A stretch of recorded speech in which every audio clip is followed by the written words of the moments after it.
सभापति जी, मैं आज यहां किसी की व्यक्तिगत आलोचना करना नहीं चाहता हूं, लेकिन तथ्यों को देश के सामने रखना जरूरी है और इसलिए मैं तथ्यों को रखना चाहता हूं।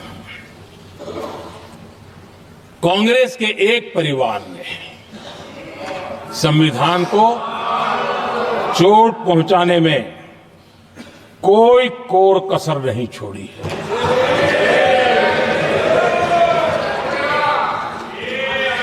और मैं इसलिए एक परिवार का उल्लेख करता हूं कि 75 साल की हमारी यात्रा में 55 साल एक ही परिवार ने राज किया है।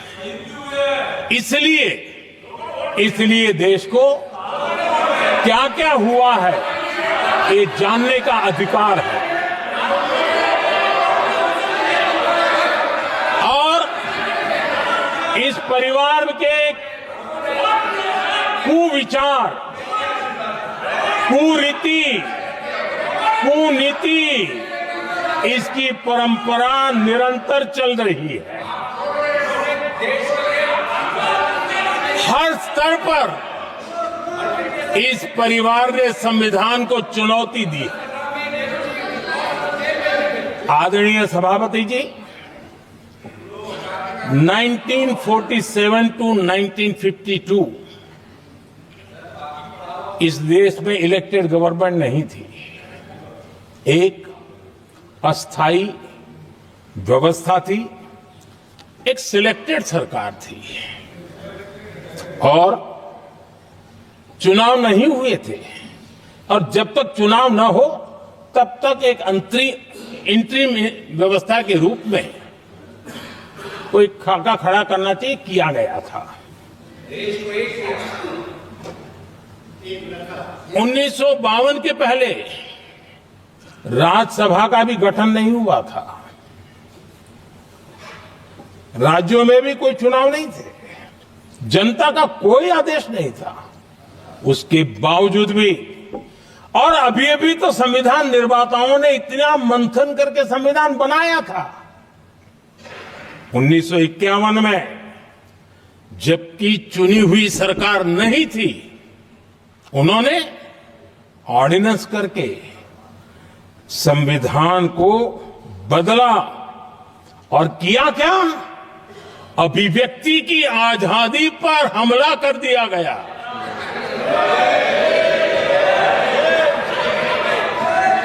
और ये संविधान निर्माताओं का भी अपमान था, क्योंकि ऐसी बातें कोई संविधान सभा में नहीं आई होगी, ऐसा नहीं है, लेकिन वहां उनकी चली नहीं।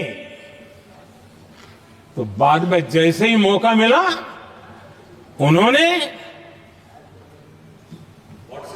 अभिव्यक्ति की आजादी को, उस पर उन्होंने हथौड़ा मार दिया। और ये संविधान निर्माताओं का घोर अपमान है। अपने मन की चीजें जो संविधान सभा के अंदर नहीं करवा पाए, उन्होंने पिछले दरवाजे से किया, और वो भी चुनी हुई सरकार के वो प्रधानमंत्री नहीं थे, उन्होंने पाप किया था। इतना ही नहीं, आदरणीय सभापति जी, उसी दौरान उस समय के प्रधानमंत्री पंडित नेहरू जी ने मुख्यमंत्रियों को एक चिट्ठी लिखी थी। उस चिट्ठी में उन्होंने लिखा था, नेहरू जी लिखते हैं, अगर संविधान हमारे, आगे नेहरू जी लिखते हैं, अगर संविधान हमारे रास्ते के बीच में आ जाए, ये नेहरू जी लिख रहे हैं, अगर संविधान हमारे रास्ते के बीच में आ जाए, आगे नेहरू जी कह रहे हैं, तो हर हाल में संविधान में परिवर्तन करना चाहिए। ये नेहरू जी ने मुख्यमंत्रियों को चिट्ठी लिखी।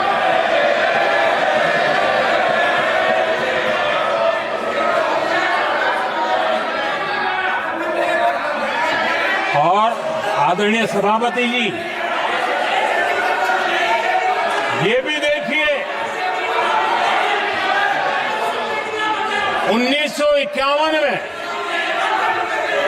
ये पाप किया गया, लेकिन देश चुप नहीं था। उस समय राष्ट्रपति डॉक्टर राजेंद्र प्रसाद जी ने चेताया ये गलत हो रहा है।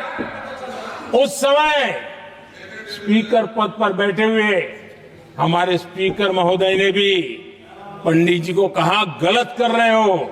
इतना ही नहीं, आचार्य कृपलानी जी, जयप्रकाश नारायण जैसे महान कांग्रेसी लोगों ने भी पंडित नेहरू ने कहा कि ये रोको, लेकिन पंडित जी का अपना संविधान चलता था और इसलिए उन्होंने इतने वरिष्ठ महानुभावों की सलाह मानी नहीं और उसे भी उन्होंने दरकिनार कर दिया। और आदरणीय सभापति जी, ये संविधान संशोधन करने का ऐसा खून कांग्रेस के मुंह लग गया कि समय समय पर वो संविधान का शिकार करती रही।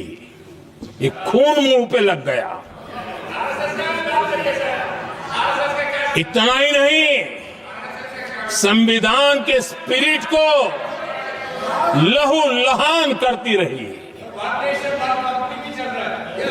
आदरणीय सभापति जी, करीब 6 दशक में 75 बार संविधान बदला गया। आदरणीय सभापति जी, जो बीज देश के पहले प्रधानमंत्री जी ने बोया था, उस बीज को खाद पानी देने का काम एक और प्रधानमंत्री ने किया। उनका नाम था श्रीमती इंदिरा गांधी।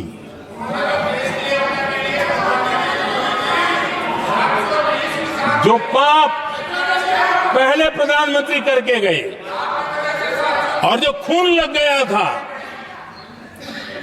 1971 में, सुप्रीम कोर्ट का एक फैसला आया था। उस सुप्रीम कोर्ट के फैसले को संविधान बदल करके पलट दिया गया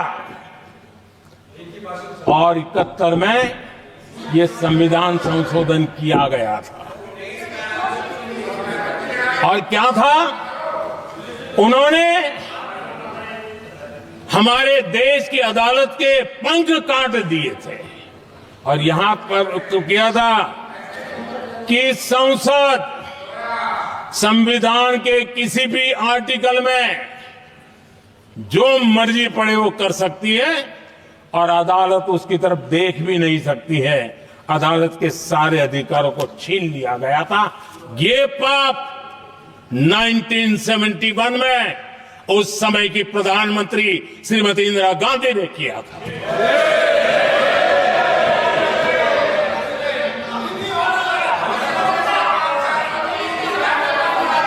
और इस परिवर्तन ने इंदिरा जी की सरकार को मौलिक अधिकारों को छीनने का और न्यायपालिका पर नियंत्रण करने का अधिकार दिया, सक्षम बना दिया था। आदरणीय सभापति जी, खून मुंह पे लग गया था, कोई रोकने वाला था नहीं। और इसलिए जब इंदिरा जी के चुनाव को गैर रीति के कारण, असंवैधानिक तरीके से चुनाव लड़ने के कारण अदालत ने उनके चुनाव को खारिज कर दिया और उनको एमपी पद छोड़ने की नौबत आई, तो उन्होंने गुस्से में आकर के देश पर इमरजेंसी थोप दी, आपातकाल लगा दिया अपनी कुर्सी बचाने के लिए। उसके बाद इतना ही नहीं, उन्होंने इमरजेंसी तो लगाई, संविधान का दुरुपयोग तो किया ही किया, भारत के लोकतंत्र का गला तो घोंट ही दिया। लेकिन 1975 में 39वां संशोधन किया और उसमें उन्होंने क्या किया, राष्ट्रपति, उपराष्ट्रपति, प्रधानमंत्री, अध्यक्ष, इनके चुनाव के खिलाफ कोई कोर्ट में जा ही नहीं सकता है, ऐसा उन्होंने, और वो भी रिट्रोस्पेक्टिव किया, आगे के लिए नहीं, पीछे का भी, अपने पापों का भी उन्होंने। और आदरणीय सभापति जी, मैं संविधान की बात कर रहा हूं, मैं संविधान के आगे पीछे कुछ नहीं बोल रहा हूं।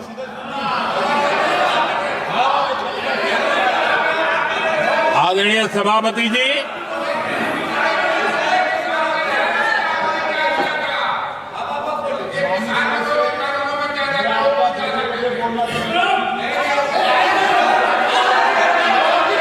आदरणीय सभापति जी,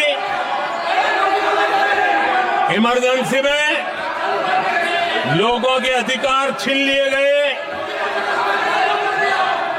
देश के हजारों लोगों को जेलों में ठूंस दिया गया, न्यायपालिका का गला घोंट दिया गया, अखबारों की स्वतंत्रता पर ताले लगा दिए गए। इतना ही नहीं, कमिटेड जुडिशरी, इस विचार को उन्होंने पूरी ताकत दी। और इतना ही नहीं, जिस जस्टिस एच.आर. खन्ना ने उनके चुनाव में उनको खिलाफ जो जजमेंट दिया था, वो इतना गुस्सा भरा था कि जब जस्टिस एच.आर. खन्ना, जो सीनियरिटी के आधार पर सुप्रीम कोर्ट के चीफ जस्टिस बनने थे, जिन्होंने संविधान के सम्मान करते हुए उस स्पिरिट से इंदिरा जी को सजा दी थी, उन्होंने मुख्य न्यायाधीश नहीं बनने दिया। ये संविधान और अलोकतांत्रिक प्रक्रिया रही।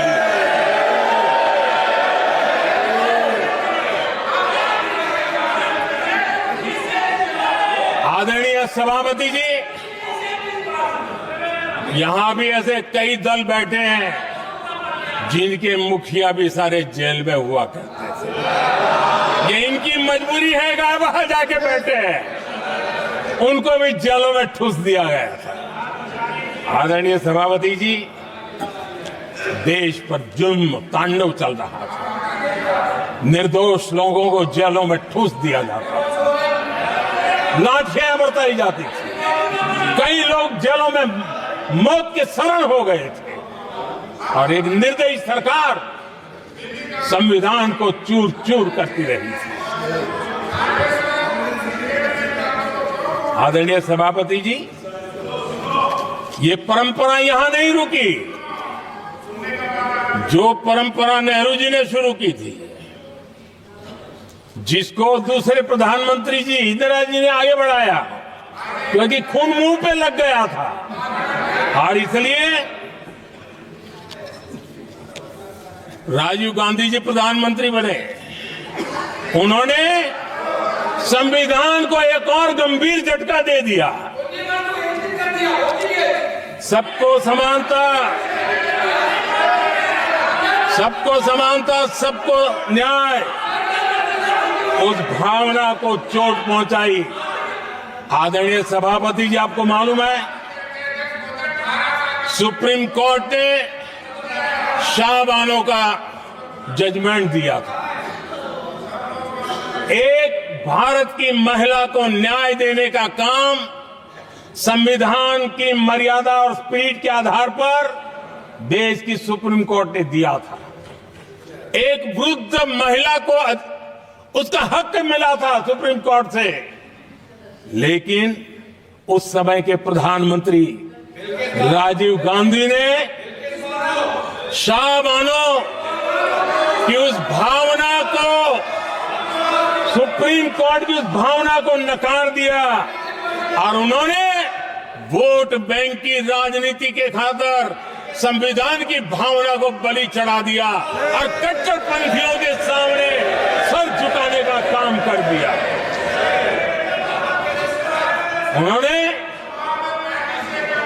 न्याय के लिए तड़प रही एक वृद्ध महिला को साथ देने के बजाय उन्होंने कट्टरपंथियों का साथ दिया। संसद में कानून बना करके सुप्रीम कोर्ट के निर्णय को फिर एक बार पलट दिया गया। आदरणीय सभापति जी, बात वहां से नहीं अटकी है। नेहरू जी ने शुरू किया, इंदिरा जी ने आगे बढ़ाया और राजीव जी ने भी उसको ताकत दी, खाद पानी देने का काम किया। क्यों? संविधान के साथ खिलवाड़ करने का लहू उनके मुंह लग गया। आदरणीय सभापति जी, अगली पीढ़ी भी इसी खिलवाड़ में जुड़ी पड़ी है। एक किताब को मैं कोट कर रहा हूं। उस किताब में जो लिखा गया है और उसमें प्रधानमंत्री उस समय के मेरे पहले जो प्रधानमंत्री थे उनको कोट किया है। उन्होंने कहा है, मुझे यह स्वीकार करना होगा कि पार्टी अध्यक्ष सत्ता का केंद्र है। ये मनमोहन सिंह जी ने कहा है, जो किताब में लिखा गया है। मुझे यह स्वीकार करना होगा कि पार्टी अध्यक्ष सत्ता का केंद्र है। सरकार पार्टी के प्रति जवाबदेह है। इतिहास में पहली बार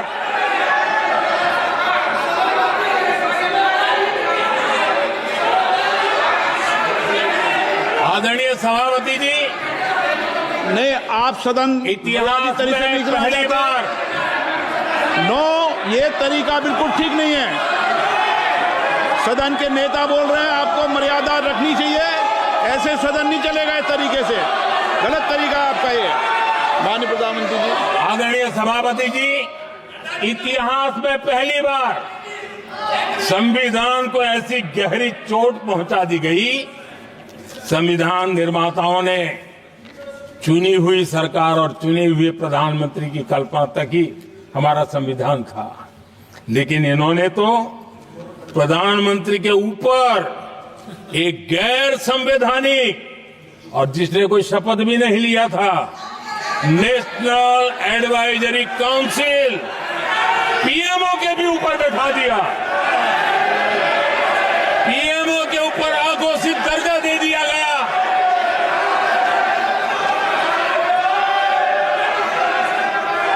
आदरणीय सभापति जी, इतना ही नहीं, और एक पीढ़ी आगे चले और उस पीढ़ी ने क्या किया? भारत के संविधान के तहत देश की जनता जनार्दन सरकार चुनती है और वो सरकार का मुखिया कैबिनेट बनाता है। ये संविधान के तहत है। इस कैबिनेट ने जो निर्णय किया, संविधान का अपमान करने वाले अहंकार से भरे लोगों ने पत्रकारों के सामने कैबिनेट के निर्णय को फाड़ दिया। संविधान को हर मौके पर संविधान के साथ खिलवाड़ करना, संविधान को न मानना, ये जिनकी आदत हो गई थी। और दुर्भाग्य देखिए, एक अहंकारी व्यक्ति कैबिनेट के निर्णय को फाड़ दे और कैबिनेट अपना फैसला बदल दे। ये कौन सी व्यवस्था है? आदरणीय सभापति जी, मैं जो कुछ भी कह रहा हूं वो संविधान के साथ क्या हुआ उसी की बात कर रहा हूं। उस समय करने वाले पात्रों को लेकर किसी को परेशानी होती होगी, लेकिन बात संविधान की है। मेरे मन के और मेरे विचारों को मैं अभिव्यक्त नहीं कर रहा हूं।